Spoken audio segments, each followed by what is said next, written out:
சட்டமன்ற நாடாளுமன்ற முன்னாள் உறுப்பினர்கள், வருங்கால சட்டமன்ற உறுப்பினர்கள், உங்கள் அனைவருக்கும் என்னுடைய மனமார்ந்த வாழ்த்துக்களை நான் தெரிவித்துக் கொள்கிறேன். அநேகமாக இங்கிருந்தே ஒரு 20-30 சட்டமன்ற உறுப்பினர்கள் செல்வார்கள் நினைக்கிறேன்.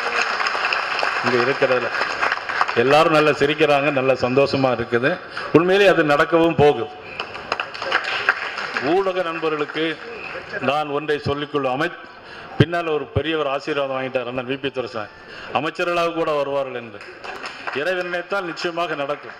சட்டமன்ற நாடாளுமன்ற முன்னாள் உறுப்பினர்கள், வருங்கால சட்டமன்ற உறுப்பினர்கள், உங்கள் அனைவருக்கும்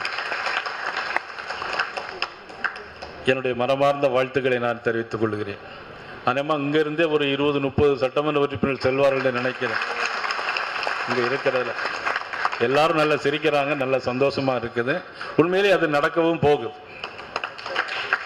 ஊடக நண்பர்களுக்கு நான் ஒன்றை சொல்லிக்கொள்ளும், பின்னால் ஒரு பெரியவர் ஆசீர்வாதம் வாங்கிட்டார் அண்ணன் விபி துரைசாமி, அமைச்சர்களாக கூட வருவார்கள் என்று.